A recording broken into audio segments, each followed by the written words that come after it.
Hello friends, இந்த வீடியோவில் நம்ம ஒரு சூப்பரான பிஸ்னஸ் வாய்ப்பை பற்றி பார்க்கலாம் ஃப்ரெண்ட்ஸ். இது ஒரு நல்ல ஒரு தொழில் வாய்ப்பு. இதை நீங்கள் குறைந்த முதலீட்டிலேயே இந்த பிஸ்னஸை ஸ்டார்ட் பண்ணலாம். இதனுடைய டிமாண்டு தினமும் இருக்கும் உங்களுக்கு. அதனால் லாபமும் நல்லா இருக்கும் இந்த பிஸ்னஸில். புதுசாக நீங்கள் ஏதாவது ஒரு தொழில் செய்யணும்னு யோசனை பண்ணிகிட்டு இருந்தால் இந்த பிஸ்னஸ் உங்களுக்கு ரொம்ப உகந்ததாக இருக்கும். என்ன பிஸ்னஸ், அதை எப்படி ஸ்டார்ட் பண்ணலாம் என்பதை பற்றிலாம் நம்ம வீடியோக்குள்ளே போய் பார்க்கலாம் ஃப்ரெண்ட்ஸ். வீடியோக்குள்ளே போகிறதுக்கு முன்னாடி மறக்காமல் சேனலை சப்ஸ்கிரைப் பண்ணிக்கோங்க. மேலும் வீடியோ ஸ்கிப் பண்ணாமல் கடைசி வரைக்கும் வாட்ச் பண்ணுங்கள். வாங்க வீடியோக்குள்ளே போய் நம்ம அந்த பிஸ்னஸை பற்றி பார்க்கலாம் ஃப்ரெண்ட்ஸ். அதுதான் பிளாஸ்டிக் குடம் தயாரிக்கிற தொழில். நீங்கள் பிளாஸ்டிக் குடத்தை தயாரித்து அதை கடைங்களுக்கு சப்ளை பண்ணலாம், அல்லது நீங்களே கடை வச்சு அங்கேயே சப்ளை பண்ணலாம். இது தயாரிக்க தேவையான மூலப்பொருள்னு நம்ம பார்த்தா பிளாஸ்டிக்கு. இதில் 2 வகை இருக்குது பிளாஸ்டிக்கில். அந்த 2 வகை பிளாஸ்டிக் தேவைப்படும். அப்புறம் மிஷினரியை பற்றி பார்க்கலாம். மிக்சர் கிரைண்டரு அது ஒன்று, அடுத்தது இந்த எக்ஸ்கோட்டர் மிஷின் ஒன்று, அடுத்தது கம்பல்சரி. இது 3 இருந்தாலும் போதும். இது எல்லாம் உங்களுக்கு சென்னையிலேயே கிடைக்குது. இடம் ஒரு 2000 சதுர அடி தேவைப்படும். ஏன்னா நீங்கள் ஸ்டோர் பண்ணி வைக்கிறதுக்கோ நீங்கள் தயாரிக்கிறதுக்கோ அவ்வளோ பெரிய இடம் உங்களுக்கு தேவைப்படும். நீங்கள் இந்த மிக்சர் மிஷினில் அந்த மூலப்பொருளை போட்டுடணும். போட்டு சூடு செய்யணும், நல்லா செய்யணும். இதை இயக்க ஒரு ஆள் உங்களுக்கு போதும் ஃப்ரெண்ட்ஸ். 2 பேருக்கு கூட அவசியம் கிடையாது. இதை இயக்கிறதுக்கு ஒரு ஆள் போதும். அந்த இதில் சூடு பண்ண பிறகு இந்த எக்ஸ்கட்டர் மிஷின் இருக்குது பார்த்தீங்களா, மிக்சர் மிஷினில் வெளிவரும் அந்த பிளாஸ்டிக்கை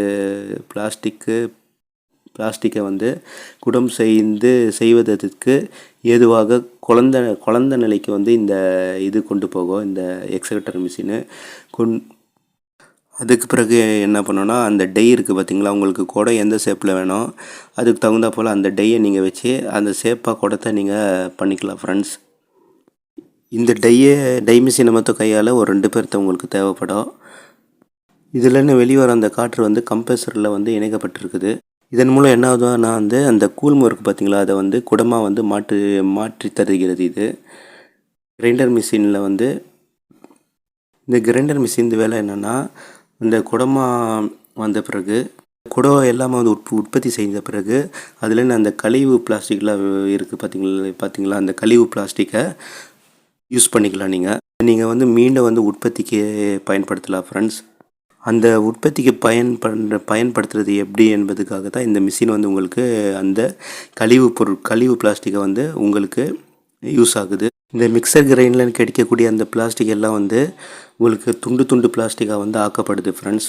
இதை எல்லாத்தையும் நீங்கள் செகண்ட் டைமாக பிளாஸ்டிக் கூட தயாரிக்கும் போது பயன்படுத்திக்கலாம். இந்த கழிவு பொருட்களை துண்டாக வர பிளாஸ்டிக்கை நீங்கள் குடம் தயாரிக்கும் போது பயன்படுத்திக்கலாம்.